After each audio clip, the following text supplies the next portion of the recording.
선 자세에서는 바로 서 있는 꼬리뼈가 뒤로 구부정하게 앉게 되면 꼬리뼈 부분이 눌려지고 압박받게 됩니다. 뒤로 구부정하게 앉을 때 골반이 뒤로 돌게 되면 꼬리뼈는 눌리게 됩니다. 이때 골반과 척추가 엄청나게 불안정하게 되는 상태가 됩니다. 구독, 좋아요 부탁드릴게요.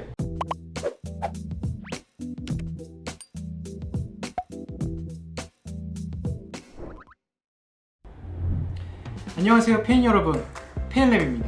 여러분들 중에서 앉아있거나 누워 계실 때 꼬리뼈 쪽에 통증이 있으신 분들이 계신가요? 꼬리뼈 통증 있는 분들은 일하지 말고 놓으세요. 이 손상에 앞서 말씀드리고 싶은 거는 지금 하는 일의 활동량을 줄이지 않는 이상 이 부분은 회복하기가 많이 힘듭니다. 살살살살 쓰면 되지 않느냐? 안 됩니다. 이쪽을 다치게 되면 오래 서서 일하는 활동이나 오래 앉아서 하는 활동이 모두 악화 요인이 되게 됩니다. 특히 운전을 오래 하면 정말 낫기가 힘듭니다. 아예 안 할 수 없다면 일하시는 시간을 단 1시간이라도 줄이셔야 빨리 회복할 수 있죠. 일은 일대로 다 한다면 치료를 아무리 해도 더 악화되지 않게는 해드릴 수 있지만 호전은 힘들 수 있습니다. 일반적으로 엉덩이와 꼬리뼈 부분의 통증을 미골통이라 부릅니다. 이런 경우 꼬리뼈 끝이 눌렸을 때 통증이 나타나는 특징적인 증상이 있죠. 간혹 청골이나 미골 사이의 관절을 눌러봤을 때도 통증이 있는 경우가 많습니다. 몇몇 예에서 대둔근이 청골과 미골 사이에 붙는 부착 부에 통증이 있는 경우도 흔합니다. 가만히 있을 때도 불편함을 느끼기도 하고 허리를 숙인다든지 옆으로 굽힌다든지 하는 특정 동작을 취할 때 꼬리뼈 주변에 통증이 나타나기도 합니다. 심한 경우는 항문 쪽으로 통증이 나타날 수도 있어요. 먼저 꼬리뼈가 생긴 모양을 보시죠. 그림처럼 엉덩이 아래 부분에 여러 개로 이루어진 작은 뼈들이 바로 우리의 꼬리뼈입니다. 얼핏 보기에도 매우 취약해 보이죠. 일단 통증이 왜 생기는지 그 원인에 대해서 말씀드릴 건데요. 원인으로 제일 많은 건 엉덩방아입니다. 엉덩방아 찍고 난 후에 심한 경우에는 꼬리뼈에 금이 가기도 하고 그 이후에는 염증이 만성화되어 통증이 잦게 나타날 수 있습니다. 그 다음은 잘못된 생활습관이 원인이 되겠죠. 우리 꼬리뼈는 서 있을 때와 앉아 있을 때 모양이 달라지는데요. 선 자세에서는 바로 서 있는 꼬리뼈가 뒤로 구부정하게 앉게 되면 꼬리뼈 부분이 눌려지고 압박받게 됩니다.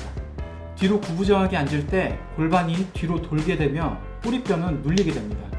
이때 골반과 척추가 엄청나게 불안정하게 되는 상태가 됩니다. 얘네들은 체중을 받을 만한 튼튼한 관절도 아닌데 오랜 시간 동안 힘을 받게 되면 꼬리뼈가 변형될 수도 있고 주변 피부가 갈변되기도 합니다. 미용상으로 조금 보기 싫죠. 그렇다면 바로 누워있을 때 꼬리뼈가 눌리고 아픈 건 왜 그럴까요? 잠잘 때 혹은 윗몸 일으키기 같은 운동을 할 때 꼬리뼈 주변이 아프다고 하는 분들이 있습니다.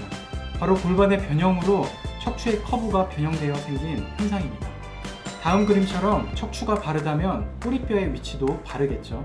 그런데 골반의 기울어짐이 과도해서 척추의 만곡도 과도해진다면 허리는 꺾이게 되고 엉덩이는 더 뒤로 튀어나오게 됩니다. 꼬리뼈가 바닥에 닿아 체중을 받아 스트레스 상황에 놓이게 되죠. 당연히 눌러진 꼬리뼈 주변에 통증이 나올 수밖에 없습니다. 이런 꼬리뼈의 기울어짐과 틀어짐, 변형 등이 생기는 이유는 꼬리뼈가 우리 몸의 중심을 유지해주는 기능이 있기 때문입니다. 지금은 많이 퇴화되어 작은 꼬리뼈지만 골반의 전, 후 기울어짐, 좌우 기울어짐에 꼬리뼈가 영향을 많이 받게 됩니다. 영상에서처럼 골반이 앞으로 기울어지면 꼬리뼈는 반대로 뒤로 서는 상태가 됩니다. 골반이 뒤로 기울어지면 꼬리뼈는 반대로 앞으로 숙여지게 되는 상태가 되죠. 전문 용어로 루테이션, 카운터 루테이션이라고 합니다. 이런 식으로 골반과 꼬리뼈가 함께 움직이는데요. 복잡하니까 이런 얘기는 일단 통증이 있는 분들은 생각하지 마세요. 실제 임상에서는 골반이 전방경사되거나 후방경사되거나 상관없이 꼬리뼈는 손상될 수 있습니다. 어쨌든 꼬리뼈 통증의 주요 원인이 골반의 불균형을 포함한 척추와 전신 체형의 불균형이 원인이다 정도까지만 알아두시면 성공입니다. 통증이 있다면 이제 다들 잘 아시다시피 침치료를 통해서 염증을 줄이는 게 좋고 일상생활에서 휴식을 잘 취해 주셔야 합니다. 그래도 일상생활에서 꼬리뼈 통증을 악화시키고 있진 않은지 골반 틀어짐의 원인을 자가 진단해 보시기 바랍니다. 첫 번째, 골반 높이 차이가 나는 것 같으신가요? 좌우 골반의 높이가 맞지 않는 것 같다면 골반 틀어짐으로 인해 꼬리뼈 쪽에 통증이 나타날 수 있습니다. 짝다리 짚지 마세요. 그럴수록 골반은 더 틀어집니다. 짝다리 짚는 거를 고치시려면 양발에 걸리는 체중의 압력을 5대5로 고치려고 노력해보세요. 먼저 한 발을 들어서 이 한쪽 발바닥에 걸리는 체중의 압력을 기억합니다. 또 나머지 한 발을 들어서 체중의 압력을 체크해보고 두 발로 섰을 때 반반이 나눠지는지 신경을 써야 합니다. 두 번째, 평소에 다리를 한쪽으로 꼬는 게 많이 편하신가요? 다리를 자주 꼬게 되면 골반이 틀어지게 되고 고관절 또한 틀어지게 됩니다. 거기에 따라서 꼬리뼈 또한 한쪽으로 힘을 많이 받게 되어 꼬리뼈 통증이 생길 수가 있습니다.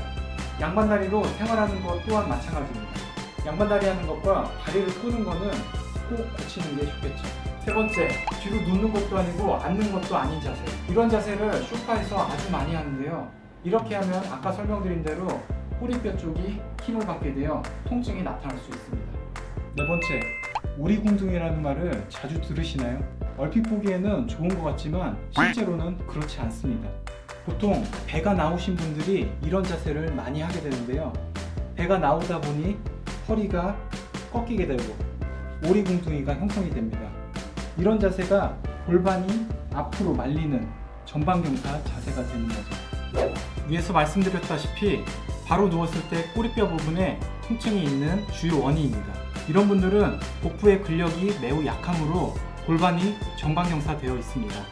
복부 근력이 약해지면 골반을 앞에서 잡아줄 수 있는 힘이 부족해진다는 거겠죠. 이 경우에도 골반의 기울어짐으로 인해 꼬리뼈 쪽에 통증이 생길 수 있습니다.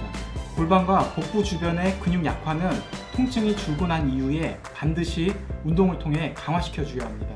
전문가들이 공통적으로 말하는 건데 운동 중에 스쿼트를 해주는 게 제일 효과적이라는 게 중론입니다. 단, 통증이 없다는 전제 조건입니다. 아픈 환자에게 당신은 골반이 전방경사되어 있고 척추와 미골이 카운터 누테이션 되어 있어 복근 둔근이 약화되어 있고 기립근이 타이트하기 때문에 그런 거예요. 운동하세요. 얼핏 보면 되게 전문적이어 보이고 무조건 따라야겠다 싶어서 막상 운동을 하잖아요. 그러면 배둔근에 붙어있는 미골 쪽에 자극이 되면서 염증이 커질 수 있습니다. 정리합니다.